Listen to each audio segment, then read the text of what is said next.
ओम शांति। तो आज हमारी तपस्या का दिन है 27। 108 दिन की जो भट्टी है उसमें से आज 27 दिन पूरे हो जाएंगे। अभी कुछ 45-50 मिनट के बाद में ये एक और मुरली हो जाएगी। 26 मुरलियाँ आज हमारी कंप्लीट हो जाएगी 108 मुरलियों में से। ठीक है, 1981 की भी जो मुरलियाँ हैं वो आप समझो आधे से ज़्यादा हो चुकी हैं, अब कुछ ही रही हैं, कुछ दिनों में वो भी पूरी हो जाएंगी। तो इसके लिए हर दिन निकलता है, लेकिन हर दिन के साथ साथ में हमारा एक एक तपस्या भी होती जा रही है, तो हम अपने लक्ष्य के नज़दीक आते जा रहे हैं। तो आज की तपस्या का दिन है 27 और मुरली है 9 अक्टूबर 1981 की। मुरली की हेडिंग है अंतर्मुखी ही सदा बंधन मुक्त और योग युक्त। तो मुरली की शुरुआत में बाबा ने कहा कि बाबा ने बच्चों में, हर बच्चे में 2 बातों की विशेषता देखी। ठीक है, अब ये 2 बातें अपने आप से पूछनी है। पहली बात, मुक्त कहाँ तक हुए हैं। दूसरी बात, जीवन मुक्त कहाँ तक हुए हैं। मुक्त कहाँ तक हुए अर्थात बंधन मुक्त में आत्मा कहाँ तक बनी हूँ, और जीवन मुक्त कहाँ तक हुए अर्थात योग युक्त कहाँ तक बनी हूँ। जीवन मुक्त का मतलब ऐसे तो सत्युग ही होता है जीवन मुक्ति की अवस्था, लेकिन जीवन मुक्त का मतलब ये भी होता है कि संगम पर रहते रहते इन आत्माओं को ऐसा ही महसूस होगा कि हम बिल्कुल बंधन मुक्त हैं और बिल्कुल योग युक्त हैं। सारी प्राप्तियां, सारे सुख, सारे प्रारब्ध अभी से ही महसूस होंगे। तो वो कौन सी अवस्था होती है, वो जीवन मुक्ति की अवस्था ही होती है। और बाबा ने एक मुरली में कहा है कि जो संगम पर जीवन मुक्त अवस्था का अनुभव करेगा वही जीवन मुक्ति के अंदर जाएगा। जिसको संगम युग के अंदर भी बंधन का महसूस हो रहा है, वो फिर सतयुग से शुरुआत नहीं होगी, कुछ जन्म के बाद में वो नई दुनिया के अंदर आएगा। ठीक है, तो सबसे पहले मुरली के अंदर बाप दादा ने हर एक के अंदर 2 बातों की विशेषता देखी कि मुक्त कहाँ तक बने और जीवन मुक्त कहाँ तक बने। और बाबा ने सभी के मन के अंदर जो संकल्प उठते हैं उन संकल्पों की रेखाओं का चित्र खींचा। उस चित्र के अंदर 2 लक्षण थे। पहला लक्षण था सदा अंतर्मुखी, दूसरा बाह्यमुखी। तो इसके डिटेल्स बाबा ने मुरली में बताए जो कि बहुत ही अच्छे हैं। सदा अंतर्मुखी किसको कहेंगे? जो सदा सुख के सागर में समाया हुआ होता है। अंतर्मुखी का मतलब क्या होता है वैसे? सदा सुखी, अंदर का मुख, अंदर से बातें हो भगवान से, बस वो अपने अंदर रहता है। वो हर चीज बाहर में देखते हुए सोचता है मैं क्या हूँ। जैसे सामने वाले को, जैसे मैंने आपके ऊपर अंगुली की, दादी बोलते हैं ना कि मैंने कहा कि आपने गुस्सा किया। ये देखो ये कितना गुस्सा करते हैं। ब्रह्मा कुमारी बन के भी गुस्सा करते हैं, बाबा की बच्ची बन के भी गुस्सा करते हैं। रोज ये माता सेंटर आती है तो भी ये गुस्सा करती है। मैं आपको कहूँ, आप मुझे कहो, ये गुस्सा करते हैं। अंतर्मुखी आत्मा होगी, वो ये करने से पहले मन में बस संकल्प उठेगा कि ये ऐसे क्यों है, उतने में वो अपने अंदर देखेगी कहीं मैं तो ऐसी नहीं हूँ, मैं इससे डबल हूँ। परंतु उनका दिख गया तो उनके ऊपर अंगुली कर दी, मेरे वाला किसी को दिखा नहीं तो अंगुली हुई नहीं। अंतर्मुखी आत्मा अपने कर्मों को बांधती नहीं है क्योंकि वो जीवन मुक्ति का अनुभव में होती है, योगिक अवस्था में होती है। अंतर्मुखी आत्मा सदा सुख के सागर में लहर समाई हुई होती है क्योंकि उसको पता है कि ये दुख की ही दुनिया है। जैसे एक शेरनी का बच्चा होता है, छोटा सा शेर है, और वो अपनी मम्मी, अपनी मदर को रोज बोलता है, अपने माँ को, शेरनी को, कि मुझे आप फास्ट दौड़ना सिखाओ, मुझे आप फास्ट दौड़ना सिखाओ। तो वो शेरनी अपने बच्चे को बोलती है कि तुम्हें क्यों फास्ट दौड़ना सीखना है, तुम तो शेर के बच्चे हो। किसके बच्चे हो? शेर के बच्चे हो, तुम शेर के बच्चे हो। दूसरी बात, वो शेर का बच्चा क्या बोलता है कि मुझे शिकार करना सिखाओ, कि मम्मा आप शिकार पे जाती हो। शेरनी क्या करती है? शिकार करती है, तो मुझे भी शिकार सीखना है। दोनों बातों की जिद करता है। और माँ क्या बोलती है कि शिकार करना, ध्यान से सुनना, कि शिकार करना और तेज रफ्तार से दौड़ना, ये दोनों तुम्हारे खून में है क्योंकि तुम क्या हो? शेर हो, तुम शेर हो। ऐसा सुनते सुनते वो बड़ा हो जाता है। बड़ा शेर बन जाता है। तो एक बारी जंगल के अंदर एक हिरन को वो देखता है और उसके अंदर इच्छा पैदा होती है कि इस हिरन को मैं खा जाऊं, शिकार करने के लिए। अब वो शेर है वो भाग रहा है, उसके पीछे दौड़ रहा है, वो दौड़ रहा है दौड़ रहा है दौड़ रहा है, लेकिन हिरण है वो उससे भी ज्यादा स्पीड के अंदर दौड़ रहा है। और मालूम पड़ता है कि दौड़ते दौड़ते हिरन उसके हाथ से निकल गया है। अब वो शेर अपनी माँ शेरनी के पास आता है और आकर के बोलता है कि आपने मुझे क्यों नहीं तेज दौड़ना सिखाया, वो हिरन मुझसे ज्यादा तेज निकल गया। तो ये वाक्य यही खत्म होता है कि वो अपनी माँ को उल्हाना दे देता है कि आपने मुझे तेज दौड़ना क्यों नहीं सिखाया। अब हिरण जो फास्ट निकल करके भाग गया, उसके पीछे क्या क्या कारण थे, और शेर शेर होने के बाद भी तेज नहीं दौड़ पाया, इसके पीछे भी क्या कारण थे। शेर तेज क्यों नहीं दौड़ पाया? वो किसी का शिकार कर रहा था और वो जान बचा रहा था अपनी। ये तो बात बिल्कुल राइट है। तो शिकार जो बनने वाला था हिरण, वो भाग रहा था अपनी जान बचाने के लिए, और शेर है वो भाग रहा था उसको खाने के लिए। तो लक्ष्य ज्यादा ऊंचा किसका था? जो खुद को बचाने, जान बचाने वाले का, है ना। उसका लक्ष्य ज्यादा बड़ा था, मतलब उसका पूरा जीवन की बात थी। उसकी तो एक दिन के एक भूख की बात थी, उसको एक प्राणी नहीं मिलेगा तो वो दूसरे को खा लेगा, ऑप्शन थे उसके पास। लेकिन उस हिरण के पास भागने के अलावा और कोई ऑप्शन था नहीं था। दूसरा कारण, शेर है वो इतना नहीं भाग पाया, हिरण है वो इतना भाग गया, उसका कारण था जो आप हम सभी ने शुरुआती भट्टियों में किया है, practice practice practice practice practice. कि हिरण बचपन से क्या कर रहा था? तेज भागने की प्रैक्टिस कर रहा था, और शेर ने बचपन से तो प्रैक्टिस की नहीं, उसने भागना कब से शुरू किया? अभी से शुरू किया। कारण एक और हो सकता है कि जो शेर था वो ओवर कॉन्फिडेंट था, क्योंकि उसके दिमाग में बचपन से बात बिठा दी गई थी कि तुम कौन हो? शेर हो, तुम्हारे तो खून के अंदर है शिकार करना, और तुम्हारे तो खून के अंदर है तेज दौड़ना। कॉन्फिडेंस होना बहुत अच्छी बात है, परंतु अति आत्मविश्वास होना ये बहुत बहुत बुरी बात है। मुरली को एक बारी पढ़ ली, अगली बारी पढ़ते नहीं है, क्योंकि पता है एक बारी घर पे पढ़ ली रात को, दीदी ने भी लास्ट में 5 मिनट सुना दी, क्लास में भी सुन ली, मुझे तो याद हो गई है। इसे बोलते हैं ओवर ओवर बोलते हैं इसको, अति आत्मविश्वास। लेकिन अगर कोई भी पॉइंट पूछा जाए तो इसके लिए निश्चय आत्मविश्वास रखना बहुत जरूरी है। हीन भावना तो बिल्कुल भी नहीं रखनी, लेकिन जितना हीन भावना नुकसान करती है उतना ही नुकसान क्या कर देती है? आत्मविश्वास, अति आत्मविश्वास भी कर देता है। तो ये कारण है। इसी प्रकार से और चौथा कारण जो शेर का रहा वो ये रहा कि उसने कभी रुक करके अपनी चेकिंग नहीं की, अंतर्मुखी होकर के कभी खुद को देखा नहीं, क्या मैं सच में शेर की तरह तेज दौड़ पाऊंगा, अपने बाप दादाओं की तरह? क्या मैं सच में उस स्टेज तक आ गया हूँ कि मैं किसी का शिकार कर सकूं? ऐसा। इसी प्रकार आज की मुरली के अंदर बाबा ने कहा है जो अंतर्मुखी होगा ना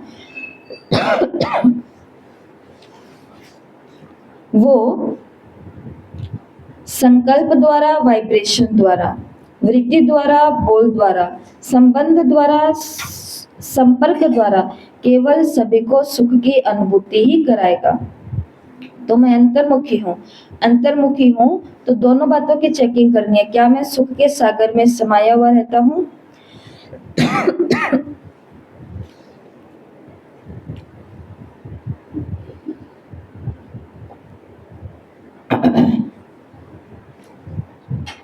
क्या मैं सुख के सागर में समाया रहता हूँ, और क्या मेरी वृत्ति, मेरे वाइब्रेशन, मेरे संकल्प, मेरे बोल और मैं अपने संबंध संपर्क के द्वारा सबको सुख का अनुभव कराती हूँ? ये किस आत्मा के लक्षण है? जो सदा अंतर्मुखी रहेंगे। दूसरा, जो बाह्यमुखी आत्मा होती है उसके लिए तो देखो बाबा ने क्या कहा, जो सदा बाह्य मुक्ता के कारण बाह्य अर्थात व्यक्त भाव, व्यक्ति के स्वभाव, स्वभाव, व्यक्त भाव के वाइब्रेशन, संकल्प, बोल, संबंध, संपर्क द्वारा एक दो को व्यर्थ की तरफ उकसाने वाले होंगे। जो बाह्यमुखी होते हैं वो किसी को पुरुषार्थ करता देखेंगे तो उसको शांति से पुरुषार्थ करने देंगे? नहीं, वो खुद अगर व्यर्थ में है तो अपने या तो संकल्पों से या तो सारा दिन उसके लिए कौन से संकल्प चलाता रहेगा कि वो तो आगे निकल गए, वो तो आगे निकल गए, वो तो आगे निकल गए, ऐसा सोचते सोचते मैं ही रह गई। एक तो ये सोचना कि वो आगे निकल गए तो अच्छी बात है, लेकिन दूसरा क्या सोचना, मैं रह गई, मैं रह गई। भाई ये तो बंधन मुक्त है, ये तो जा सकते हैं, भाई हम तो गृहस्थी है, हमारा क्या है, ये तो भाई इनके आगे तो इतने इतने लोग हैं, इनको क्या बड़ी बात है। हमें करना पड़ता है सारा धंधा, हमें मालूम है कैसे पुरुषार्थ किया जाता है। ये जो हम नेगेटिव संकल्प किसी पुरुषार्थी आत्मा के लिए सोच रहे हैं ना, उसके जीवन के संघर्ष एक अलग ही चल रहे हैं। वो अगर हमारे जीवन में आ जाएं तो हम उसका शायद सामना भी ना कर सकें, नहीं कर सके, लेकिन फिर भी हम क्या सोचते हैं, बाह्य आवरण, क्योंकि बाह्य मुखी आत्मा होगी तो बाहर बाहर की चीजें उसको सामने वाले व्यक्ति की दिखाई देंगी।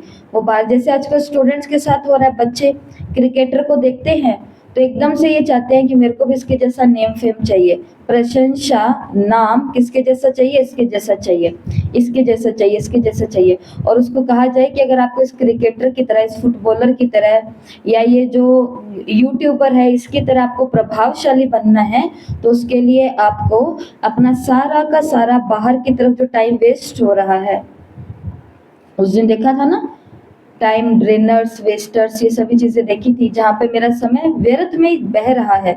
वो सभी की सभी चीजों को आपको रोकना पड़ेगा और अपने खाने पीने के डिसिप्लिन को रखना पड़ेगा। रोज आपको जिम, रोज एक्सरसाइज जानी पड़ेगी। एक ट्रेनर के पास, एक ट्रेनर आपको रखना पड़ेगा जो आपकी डाइट को प्लान करेगा, ये करेगा, वो करेगा। तो फिर क्या बोलेंगे, भाई ये मेहनत नहीं होती, हमसे तो नहीं उठा जाता सुबह 4 बजे।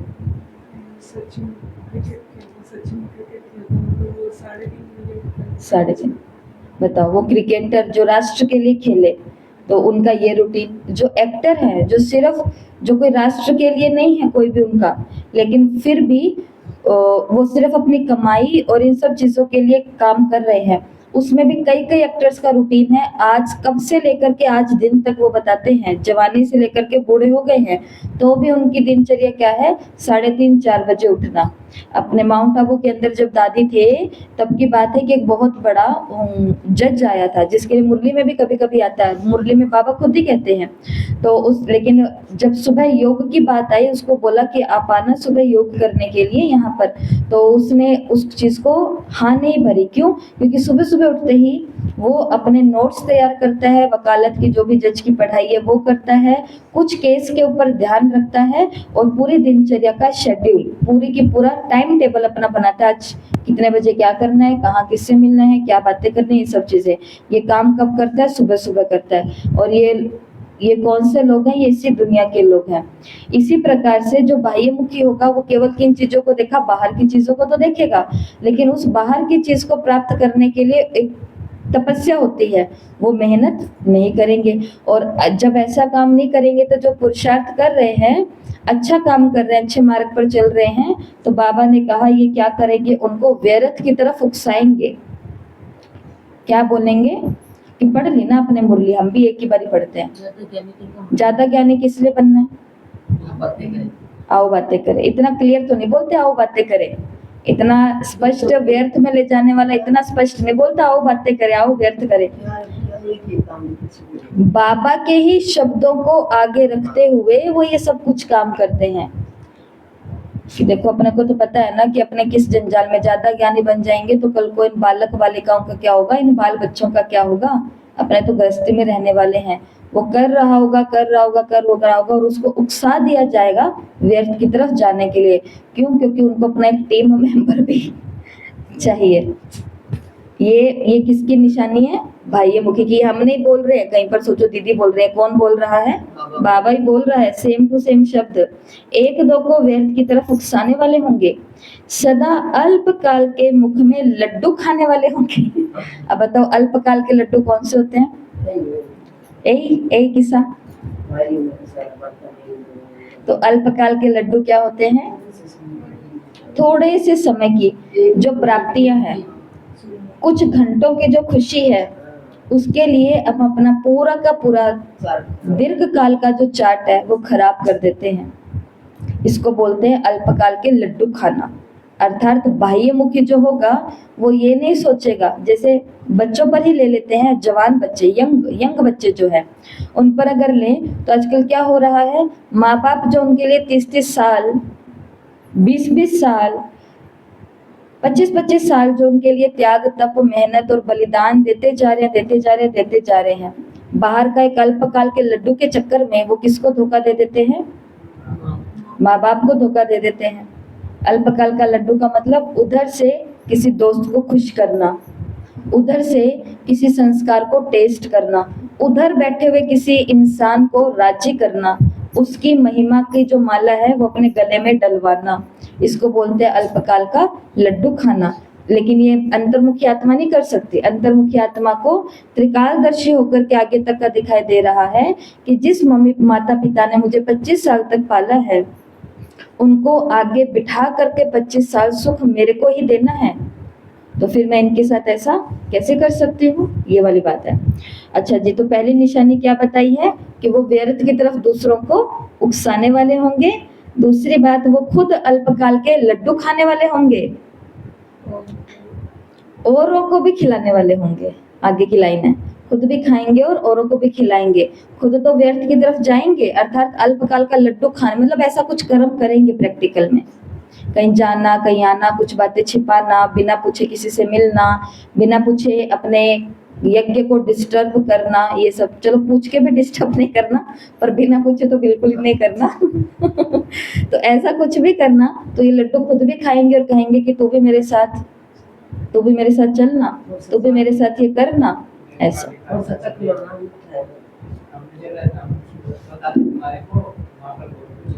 हाँ, मेरे साथ चलो, मैं तुम्हें दिखाती हूँ कि वहां पर क्या क्या नजारे हैं। इसे कहते हैं लड्डू खाना और खिलाना। तीसरा, सदा किसी न किसी प्रकार के चिंतन में ही रहेंगे, बहुत बिजी होंगे। वो बाह्यमुखी जो होता है ना, उसको बहुत बातें सोचनी होती है, क्योंकि कितने लोगों को उसको कितना कुछ बताना होता है, तो वो बहुत ज्यादा चिंतन में होंगे। आंतरिक सुख, आंतरिक शांति और शक्ति से सदा दूर रहेंगे। ऊपर से सबको दिखेंगे कितने अच्छे बिके हैं, कितने सुखी हैं, ये कितने खुश रहते हैं, लेकिन अंदर से हम जाने प्रभु या तुम जानो, अंदर से वो जानते हैं कि मेरी आंतरिक खुशी, योग में बैठ करके भी बुद्धि कहाँ भटक रही है मालूम ही नहीं चल रहा। जैसे रेड लाइट होती है उतने में हलचल शुरू हो जाती है। जैसे ही दीदी बोलेंगे योग करो, जैसे घर के अंदर नुमाशाम, जैसे घर के अंदर अमृत वेला, जैसे कुछ, उतने में बुद्धि कहाँ जाने लगेगी, आंतरिक खुशी से दूर, आंतरिक शांति से दूर और आंतरिक शक्ति से दूर। कभी कभी थोड़ी सी झलक अनुभव करने वाले होंगे, शांति सुख की थोड़ी सी झलक। ऐसे होते हैं बाह्यमुखी, ऐसे भी देखे बाबा ने, अंतर्मुखी भी देखे बाबा ने, अपने बच्चों को बाह्यमुखी रूप में भी देखा। तो अभी हमको क्या चेकिंग करनी है, मैं कौन, सदा अंतर्मुखी जो सुख में समाया रहता है और अपनी वृत्ति, बोल, वाइब्रेशन, संबंध, संपर्क हर प्रकार से औरों को भी सुख में ही समा देता है, या फिर मैं वो हूँ जो दूसरे को व्यर्थ काम करने के लिए उकसाता हूँ। मैं भी टाइम वेस्ट कर रही हूँ, तुम भी टाइम वेस्ट करो। मैं भी अव्यक्त मुरली का काम कर रही हूँ, तुम भी अव्यक्त मुरली का काम करो। मैं भी साकार मुरली का काम कर रही हूँ, तुम भी साकार मुरली का काम करो। अच्छा काम नहीं करेंगे, परंतु उल्टा काम कर देंगे। कौन सा? सुन ली ना सुबह मुरली क्लास, 1 घंटा वहां पे बैठ करके, हो गया काम अपना पूरा। सारा दिन यही करते रहना है क्या काम है? यही पॉइंट बोला कि आपने, मुझे यही वाइब्रेशन आए कि सारा दिन यही काम करते रहना, व्यर्थ के लिए उकसाना। दूसरा, अल्पकाल का लड्डू खाना और खिलाना। तीसरा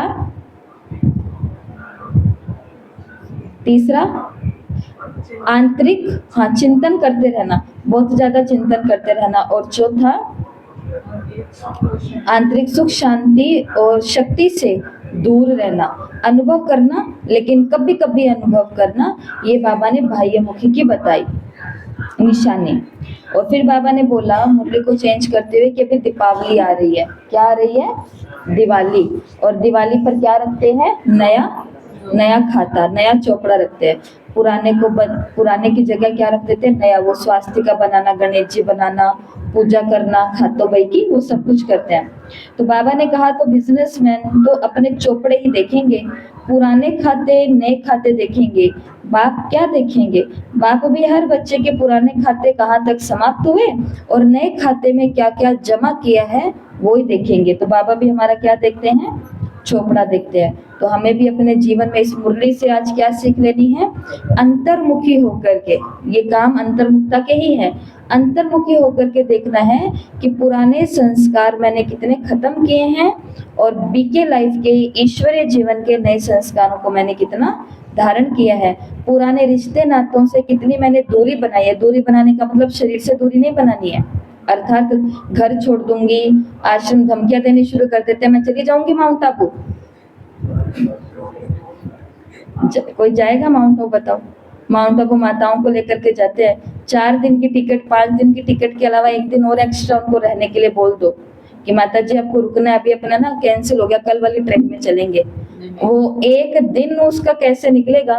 ये वही माता है जो सारा साल घर बैठी हुई घर वालों को क्या देती है?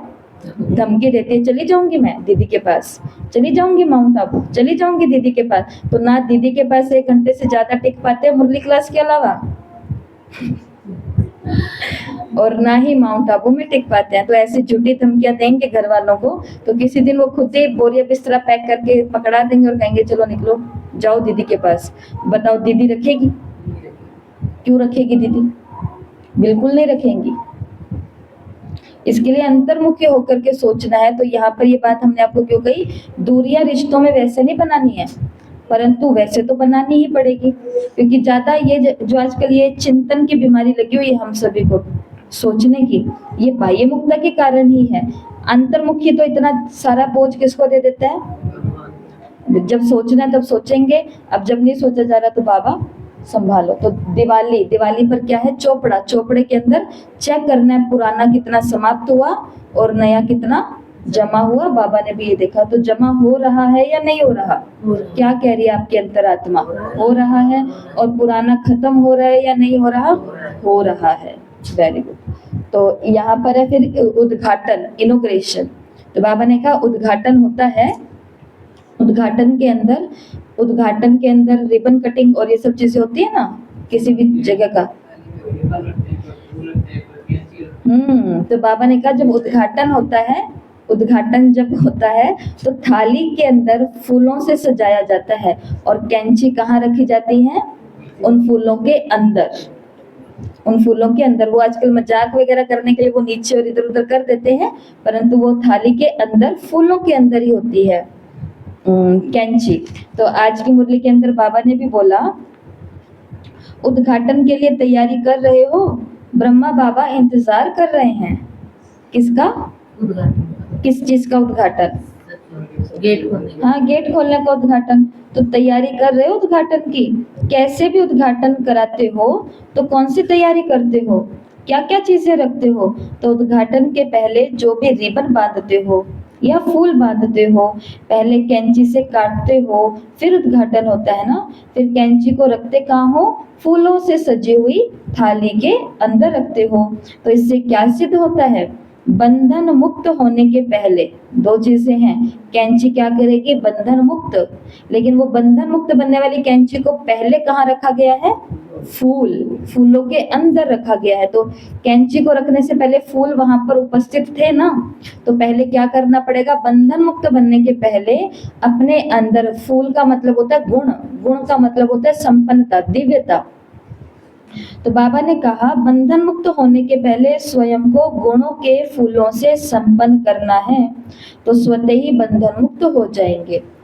तो इनॉग्रेशन के अंदर क्या चाहिए? फूलों की थाली। इस फूलों की थाली में फूल क्या है? सारे के सारे दिव्य गुण। और कैंची कौन सी है? बंधन मुक्त बनने की कैंची। तो बाबा ने कहा तो फिर क्या बन जाएंगे? बंधन मुक्त। एक तरफ स्वयं को संपन्न बनाना है, और दूसरी तरफ खुद को बाह्य मुक्ता के सभी बंधनों से मुक्त करना है। ऐसे तैयार हुए हो। बाह्य मुक्ता के रस बाहर से बड़े आकर्षक होते हैं। देखो जो बातें होती है ना, बात जितनी इंटरेस्टिंग होगी, मजेदार बात जितनी इंटरेस्टिंग होगी, सुनने के लिए उतावलापन भी कितना होगा, उतना ही होगा। कोई आपको बताए, आप यहाँ से क्लास से गए हो, जाते ही किसी की बुद्धि बाह्यमुखी हुई तो जाते ही एक दो को कह दिया, आपको पता है आज क्लास में क्या हुआ, व्यक्त मुरली वाली क्लास में। इतनी सी बात बोलनी है केवल। जैसे इतनी सी बात बोलोगे, इतने में सामने वाला जो खुद बाह्यमुखी होगा, जिसने अभी बाह्यमुखता के बंधन नहीं काटे होंगे, उसको उतना ही ज्यादा इंटरेस्ट आएगा। जितनी बात व्यर्थ की होगी, बुरी होगी, गंदी होगी, नेगेटिव होगी, सुनने वालों का इंटरेस्ट उतना ही ज्यादा होता है। अभी एक स्टेटमेंट आई है, उसके अंदर बहुत बड़ी अपील की गई है लोगों से, खासकर भारत में रहने वाले लोगों से।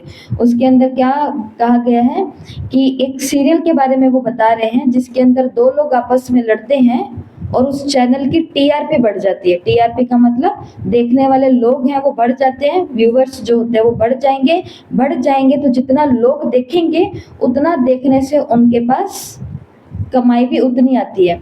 तो उन्होंने देखा कि कोई भी चीज के अंदर इतनी कमाई नहीं है, लेकिन कमाई किस चीज की हो रही है, जो उस नाटक की रील बाहर निकाली जाती है, शॉर्ट्स बना करके निकाले जाते हैं, जहां पर दो लोग आपस में, जिस एपिसोड में दो लोग आपस में बढ़ रहे हैं, उसको देखने वाले की जो तादाद है वो बढ़ती जा रही है।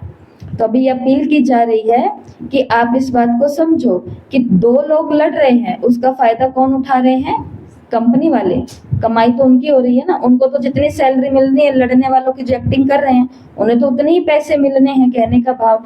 लेकिन इन दो के लड़ने पर जो देखने वालों की रुचि बढ़ी है, उससे फायदा किसका हो रहा है, कंपनी को, मतलब उस पार्टी को, तीसरी पार्टी को, दो को नहीं हो रहा, तीसरे को फायदा हो रहा है।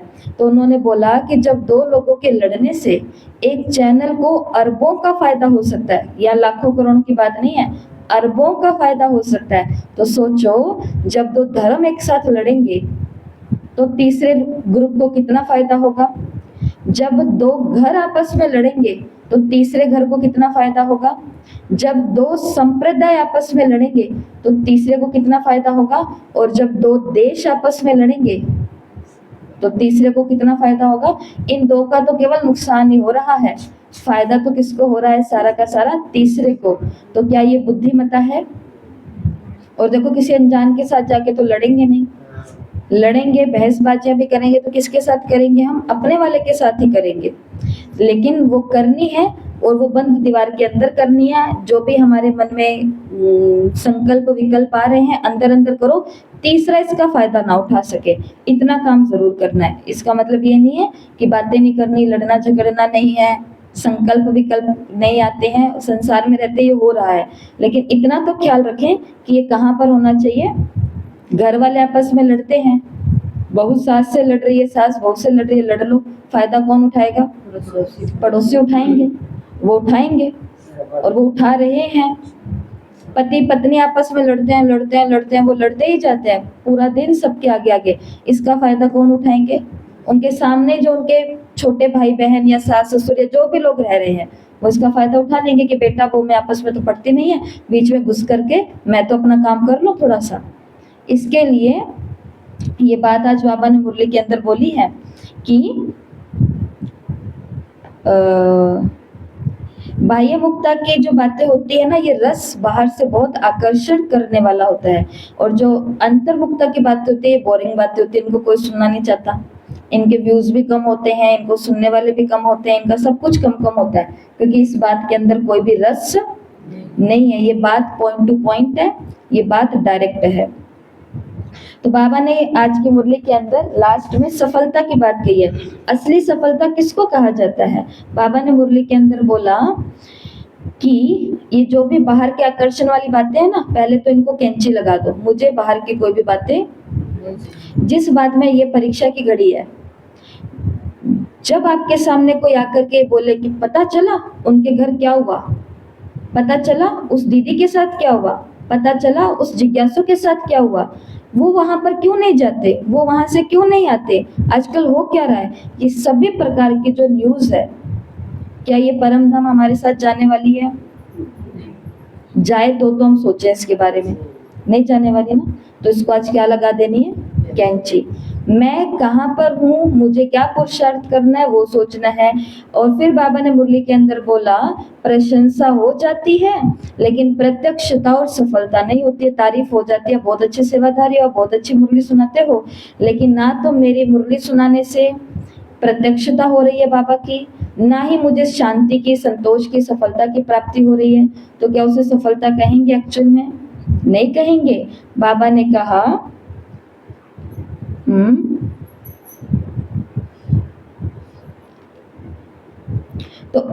तो उद्घाटन की तैयारी करने के लिए फूलों के बगीचे में बाप दादा द्वारा लगी हुई फुलवाड़ी फूलों की विशेषता की खुशबू लेने में और उसी खुशबू को सूंघने में सदा तत्पर होंगे, अंतर्मुखी, अर्थात उनकी जीवन रूपी इस थाली में सदा फूल ही फूल होंगे। तो ऐसे तैयार हो तो असली सफलता किसको कहा जाता है? जिसके अंदर प्रशंसा हो या नहीं हो, लेकिन साथ साथ में, लेकिन उसके अलावा दो चीजें जरूर होनी चाहिए। वो क्या है? प्रत्यक्षता और उस सेवा के अंदर सफलता मिली है, कोई आत्मा को संदेश मिला है या नहीं मिला, ये सच्ची सफलता। और बाद में बाबा ने दिल्ली वालों से और मधुबन वालों से बात करी है और लास्ट में बाबा ने ये बोला कि सदा बंधन मुक्त योग युक्त रहो, इसको अंतर्मुखी कहा जाता है। और बाप दादा इसी बाह्य मुक्ता के वातावरण को समाप्त करने के लिए इस वर्ष विशेष इशारा दे रहे हैं, सेवा करो, खूब सेवा करो, लेकिन बाह्य मुक्ता से अब अंतर्मुखी बनो। सेवा करते करते भी क्या हो जाते हैं? भूतों से मिलते हैं ना, सेवा करते करते भूतों के बीच में होते हैं। सेवा अकेले तो नहीं करते, ग्रुप बने हुए होते हैं, वो अपने आप में सेवाएं करते हैं। तो सेवा करते करते बीच में कौन सी बातें शुरू कर देते हैं? इधर उधर की बाह्य मुखी बनाने वाली बातें शुरू कर देते। तो बाबा ने कहा अब इसको समाप्त करना है, और जो करेगा वो होगा अंतर्मुक्ता के सूरत वाला। इसलिए सेवा अच्छी है, सेवा बहुत करते हैं, सिर्फ ये तो नाम वाला हो गया है, लेकिन इनका बाप बहुत अच्छा है, ऊंचे से ऊंचा है, ये प्रत्यक्षता की सफलता भी कम है। इसलिए सुनाया बाह्य मुक्ता के रिजल्ट है कि प्रशंसा तो करेंगे लेकिन वो प्रसन्न चित्त नहीं होंगे, अंदर से वो कभी प्रसन्न नहीं होंगे। बाप के बन जाएं, ये है प्रसन्न चित्त बनना। ठीक है, तो ये मुरली रही। तो मुरली के अंदर दो बातें बाबा ने कौन सी देखी? सबसे पहले मुक्त कितने हुए हैं, जीवन मुक्त कितने हुए हैं, अर्थात योग युक्त कितने रहते हैं। फिर दो प्रकार के बाबा ने सभी के संकल्पों की रेखा के चित्र के अंदर दो लक्षण देखे। पहला लक्षण क्या है? सदा अंतर्मुखी। दूसरा लक्षण क्या है? या फिर सदा बाह्यमुखी। तो सदा अंतर्मुखी सुख में समाया हुआ होगा और वृत्ति वाइब्रेशन बोल संबंध संपर्क के द्वारा औरों को भी सुख में लाएगा।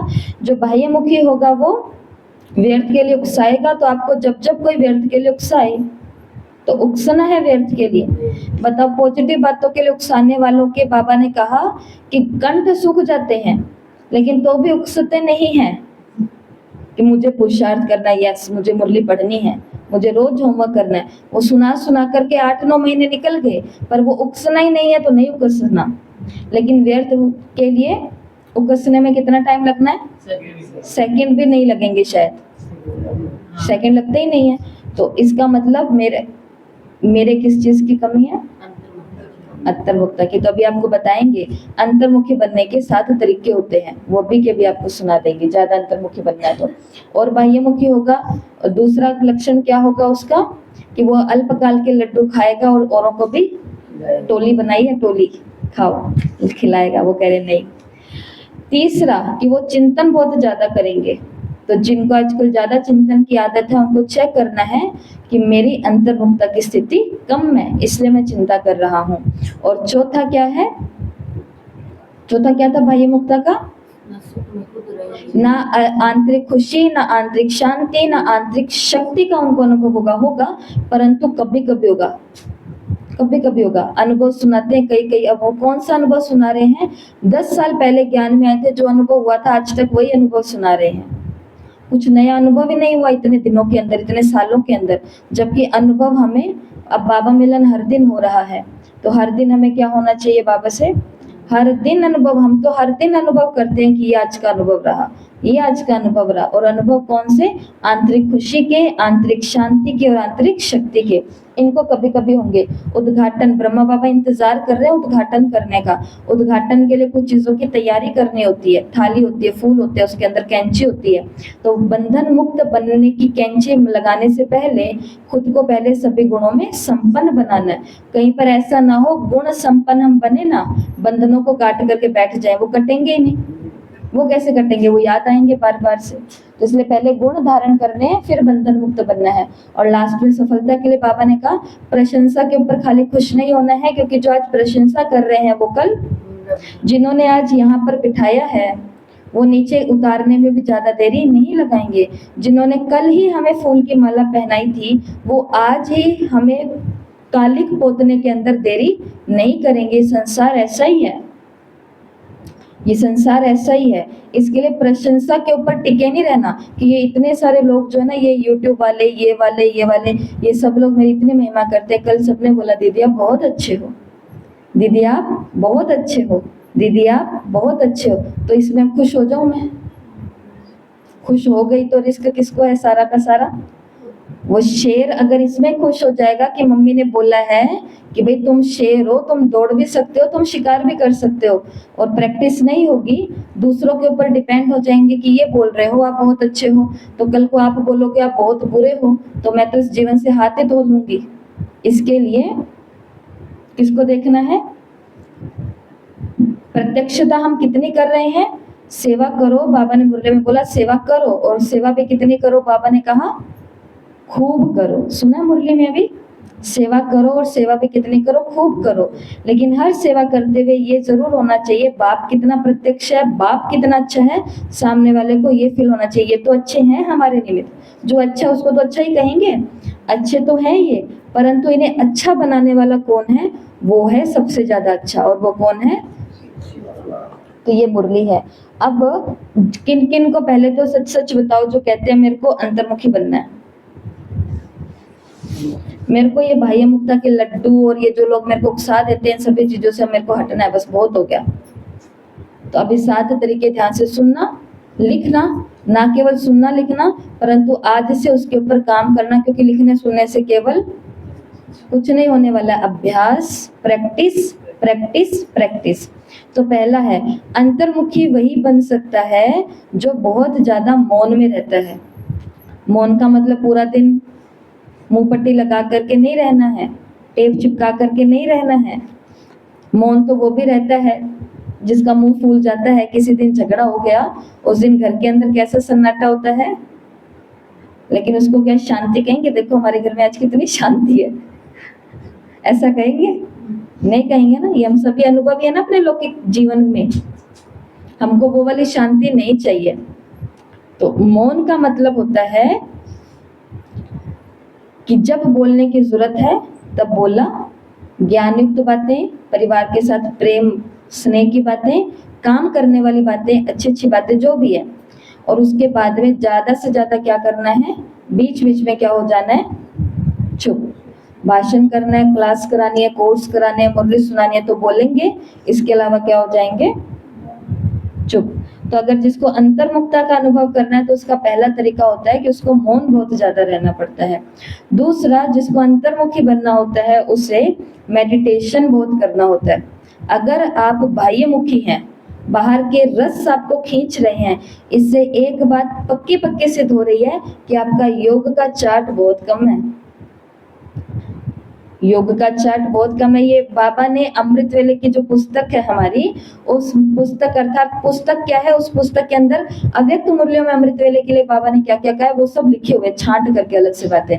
तो बाबा ने अव्यक्त मुरली के अंदर अमृत वेले के लिए बताया है, जो सुबह सुबह अमृत वेले शिव बाबा मतलब भगवान के प्यार को अपने अंदर नहीं भरता है, वो पूरा दिन प्यार कहाँ वालों से चाहता है? बाहर वालों से। ये भी मुझे प्यार नहीं करते, ये भी मुझे प्यार नहीं करते, ये भी प्यार नहीं करते। जो आत्मा सुबह सुबह प्रभात ब्रह्म मुहूर्त में शिव बाबा से सारा प्यार ले लेती है, उसे नीचे वाले चाहे प्रशंसा करें, चाहे गलानी करें, चाहे कुछ भी करें, अल्पकाल का कुछ होगा तो होगा, परंतु उसको इतना भरोसा होगा कि मेरे को प्यार देने वाला कौन है? वो है। अब सब चीजों को लागू करो शिव बाबा के ऊपर।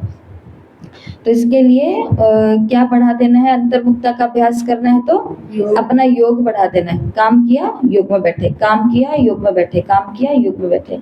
और अगला है, अगर जिसको अंतर्मुखी बनना होता है उसको बहुत ज्यादा कोशिश कर सकता है प्रकृति के सानिध्य में रहना। प्रकृति के बीच में जाएंगे, उस दिन भी आपको बोला था प्रकृति के बीच में जाते हैं, मैं रोज वॉक करने जाती हूँ, पर रोज वॉक करने जा तो रहे हैं परंतु साथ में क्या क्या कर रहे हैं, बातें। एक दो को साथ में लेकर के 50 चक्कर भी काट लो, वो शरीर के अंदर रोग ही लेकर के आएगा, रोग खत्म नहीं करेगा, क्योंकि अननेसेसरी चीज है वो अंदर जा रही है बोलते बोलते वॉक के साथ में। इसलिए प्रकृति में जब जाना होता है, प्रकृति में जाकर के पेड़ों को देखना होता है। हम तो खुद देखते हैं, पेड़ को देखते हैं तो ऐसे लगता है टेढ़े बांके कैसे हैं, ये कोई शेप है इनकी, किसी की टाली कहाँ जा रही है, किसी की टाली कहाँ जा रही है, और सूख जाते हैं तब तो केवल टालियां ही टालियां हैं, कुछ है ही नहीं। बोलते हैं तो दीदी ऐसा लगता है बातें कर रहे हैं। हाँ, तो पेड़ टेढ़े मेढ़े कैसे हैं, कुछ भी नहीं है।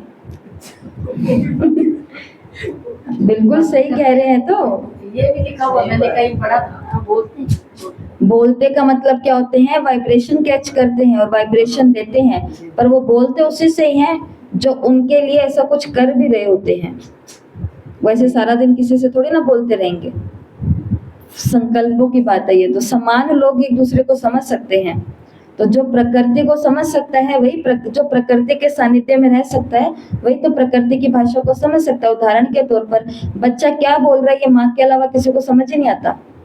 किसको समझ आता है, बाप को भी नहीं समझ आता, ये उस माँ को ही समझ आता है कि अभी इसको पानी चाहिए, अभी इसको ये चाहिए, अभी इसको ये चाहिए, अभी गीला हो गया, अभी ये सूखा हो गया, ये हो गया, वो हो गया। माँ को पता चलता है ना, वो बच्चे की शक्ल देख करके मालूम कर लेती है ये रो किस लिए रहा है, इसलिए रो रहा है या इसलिए रो रहा है, वो किसी को नहीं पता चलता। जबकि बच्चा तो पिता का भी है, भाई बहन भी है उसके पास में, दादा दादी भी हैं जिन्होंने अपने कईयों को पाला है पोसा है, लेकिन भाषा कौन समझ जाती है, माँ समझ जाती है। क्यों? क्योंकि वो उसके पास रह करके आया है, भावनाएं जुड़ी हुई है। ऐसे ही प्रकृति के पास रहेंगे तो बोलेंगे तो खैर बात है कि प्रकृति के सानिध्य में जाना, पेड़ों को देखना, धरती माता को देखना, ये भी अगर आप करते हो, वैसे लौकिक बातें हैं परंतु ये अच्छी चीज है अगर जो करना चाहे तो। बाबा ने ऐसा कभी नहीं बोला करने के लिए, परंतु बच्चों को आप सिखा सकते हो अगर खुद भी ना करना चाहो तो। सुबह सुबह आंख खुलते ही सबसे पहले बाबा को गुड मॉर्निंग किया, सब कुछ 2-4 मिनट तो सेट होते हैं ना उठने के बाद में, फिर हम मुंह हाथ धोने के लिए जाते हैं।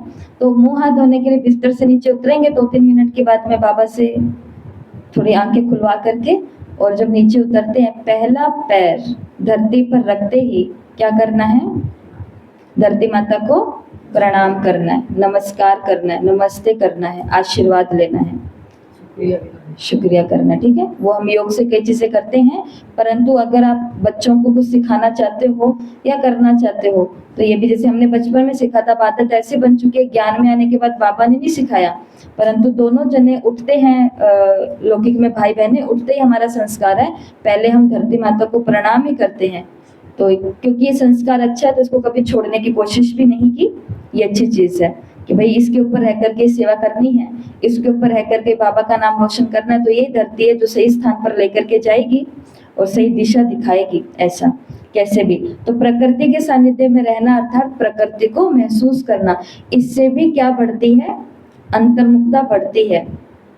चौथा, अंतर्मुखता बढ़ाने के लिए साक्षी दृष्टा स्थिति रखनी पड़ती है कि सामने जो हो रहा है, जैसा हो रहा है देखो। अगर बात व्यवस्था की है वहां पर बोलना पड़ेगा, लेकिन जहां पर किसी के संस्कारों के खेल चल रहे हैं समझाने के बाद भी, तो फिर वहां पर क्या होना पड़ता है, फिर वहां पर साक्षी होना पड़ता है। 1 2 3 चांस दिए, अब क्या हो जाओ, साक्षी हो जाओ।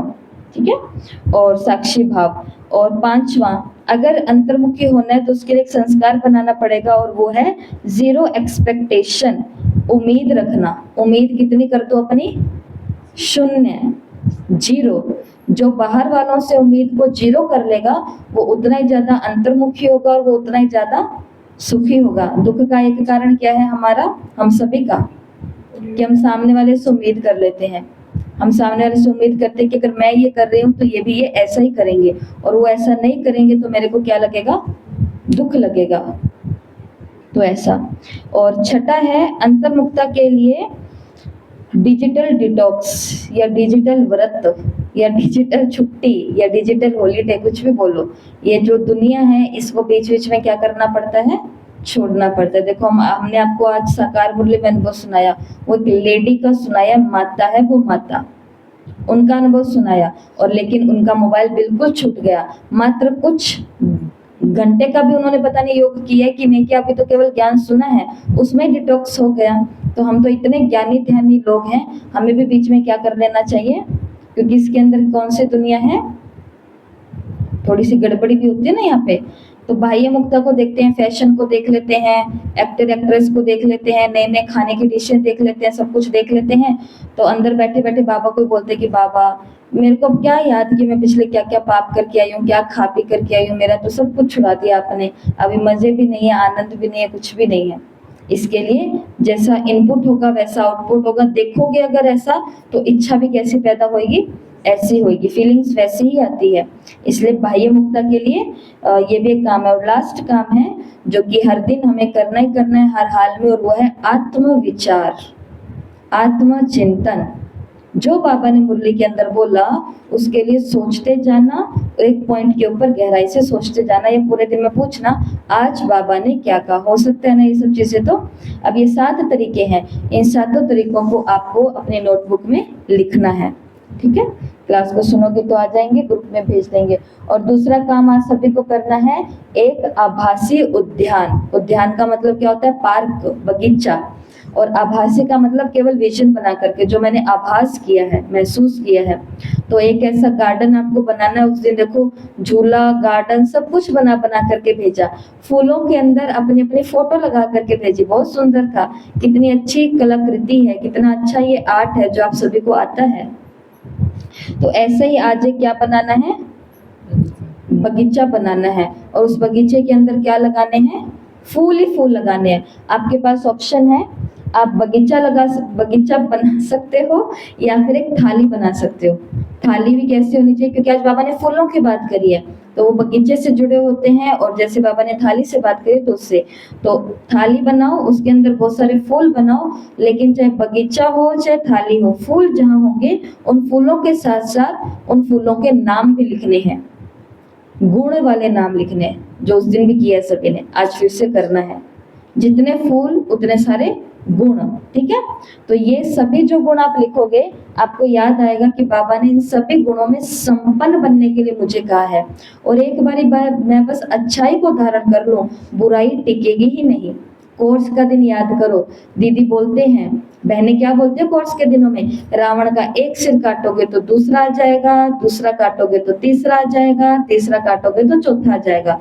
तो बहनें बोलती है कि आपको रावण के सिर काटने की मेहनत नहीं करनी, मुझे गुस्सा भी छोड़ना है, मुझे आलस भी छोड़ना है, मुझे तेरी मेरी भी छोड़नी है, मुझे व्यर्थ भी छोड़ना है, मुझे लेट उठना भी छोड़ना है, मुझे बाहर का खाना खाना भी छोड़ना। उनको क्या कहते हैं, आपको ये कुछ नहीं छोड़ना, आपको सिर्फ एक अच्छी आदत अपनानी है। और वो क्या है, भगवान के साथ अपने मन की बातें करनी। मन अकेला होता है ना, अकेला मन क्या करेगा, बाह्य मुखी होकर शैतानी करेगा। उसको या तो किसी को व्यर्थ में लेके जाने की इच्छा होगी या लड्डू खाने खिलाने की इच्छा होगी। अकेलापन यहाँ पर है तो उसकी पूर्ति बाहर वालों से करते हैं। अंतर्मुखी जो आत्मा होती है वो कभी अकेली नहीं होती है, क्योंकि वो अपने गुणों के अंदर थोड़ा टाइम निकालती है, आत्मचिंतन करती है, बाबा के साथ रहती है। तो वो अकेली नहीं है, तो उसको बाहर वाला कोई प्राणी भी नहीं चाहिए बातें करने के लिए। हो जाएगा ये वाला काम, ठीक है। और जो जो गुण लिखेंगे उसके लिए दिमाग में ये बात रखना कि बाबा ने मुझे काम दिया, मुझे इन सभी गुणों में संपन्न बनना है, बस काम ये करना है। ये वाला काम तो ऑटोमेटिक अपने आप होगा, ये परिणाम है, वैसे ये रिजल्ट है, ठीक है। और तीसरा काम है डेली, मतलब प्रतिदिन की थॉट ऑडिट। ऑडिट का मतलब लेखा जोखा, चोपड़ा की बात करी है ना बाबा ने आज, तो वैसे भी अभी ऑडिट का ही टाइम चल रहा है। अभी सब जो भी सीए हैं, अकाउंटेंट है, ये सभी लोग हैं, ये कहाँ लगे हुए हैं, अपने अपने ऑडिट खाते के काम करने में, सेटल करने में लगे हुए हैं। तो हमें भी अपना क्या करना है, विचारों का, संकल्पों का ऑडिट देखना है। कौन से संकल्प अंतर्मुक्ता के हैं, कौन से संकल्प बाह्य मुक्ता के हैं। आज अगर आपने ये काम किया तो आपको दिन के लास्ट में बहुत पावरफुल अनुभव होगा। जो भी संकल्प उठ रहा है, जैसे अभी अभी आपको क्या संकल्प उठ रहा है, कोई बता सकता है? अभी अभी ये फूल में देख के ऐसे फूल देख रहे हो, जैसे इन्होंने बोला मेरे को संकल्प उठ रहे हैं कि फूल ऐसे ऐसे बनाऊंगी और उसमें ये नाम लिखूंगी, मान लो, ठीक है, जैसा इन्होंने बोला फूल दिख रहे हैं। तो अब अभी के अभी चेकिंग करो अपने ऑडिट के अंदर, अभी के अभी चेक करो कि क्या ये अंतर्मुखी बनने वाला संकल्प उठा या बाह्यमुखी बनने वाला संकल्प उठा। कौन सा उठा? अंतर अंतर्मुखी बनने वाला। इसको कंटिन्यू करेंगे। और किसी को क्या संकल्प उठ रहे हैं? भूख लग रही है, बिल्कुल। सुबह 4 बजे के उठे होते हैं, 4 घंटे हो गए हैं, 8 बज गए हैं, राइट? तो भूख तो लगेगी, अंदर गुट गुट गुट गुट कुछ कुछ होता है। चूहे को जागने का समय हो गया ना, भूख लग रही है। अब ये जो भूख लग रही है तो बताओ ये अंतर्मुखी का संकल्प है या बाह्यमुखता की तरफ लेकर के जाएगा? तो ये मुझे अंतर्मुखता की तरफ नहीं, ये मुझे बाह्यमुखता की तरफ लेके जाएगा। इसका मतलब ये नहीं कि भूख लग रही है तो कोई प्रबंध नहीं करेंगे, परंतु अभी ये संकल्प करने से मेरा कुछ होएगा नहीं ना, ये संकल्प बस यहाँ से छूटते ही सिद्ध हो जाएगा। या फिर हो सकता है आज दीदी भी कुछ खिला दे, अगर आपने बोला है भूख लगी है तो कुछ भी हो सकता है, ठीक है। तो बोलने पर हर समस्या का समाधान होगा, बोलेंगे नहीं तो कुछ नहीं होगा। ऐसा आज पूरे दिन के अंदर जो जो संकल्प उठे, हाँ, अब संकल्प इन्होंने बताया, सच्चाई से संकल्प बता रही है हमारी बहनें माताएं। इन्होंने संकल्प बताया कि दीदी ऐसे मेरे को थोड़ी सी नींद वाला हो रहा है, तो उसी समय जैसे संकल्प आया कि अरे जल्दी करो पूरा, जल्दी से जाकर के आधी घंटा लेट जाऊंगी, नींद आ रही है, उसी समय हाथों हाथ अंदर घुस करके चेकिंग करो कि ये अंतर्मुखता का संकल्प है या बाह्यमुखता का। शरीर हूं तभी मेरे को ये हो रहा है, आत्मा हूं तो मुझे ये नहीं होगा। हाथों हाथ संकल्प क्या हो जाएगा? चेंज हो जाएगा, ठीक है। तो अभी आपका ज्यादा समय नहीं लूंगी, भूख नींद वाले जाग रहे हैं ठीक है। तो आज मुरली सभी को पढ़नी है, नोट्स तैयार करने हैं, और ये तीनों काम बहुत ज्यादा इम्पोर्टेंट है, क्योंकि हम बीके तो बन गए हैं, लेकिन बीके बनने के बाद में भी दुनिया में ही अगर हम रहते हैं तो फिर हमारा ये परिवेश, ये वेश, ये किसी के भी फायदे के लिए नहीं है ये, ठीक है। ओम शांति।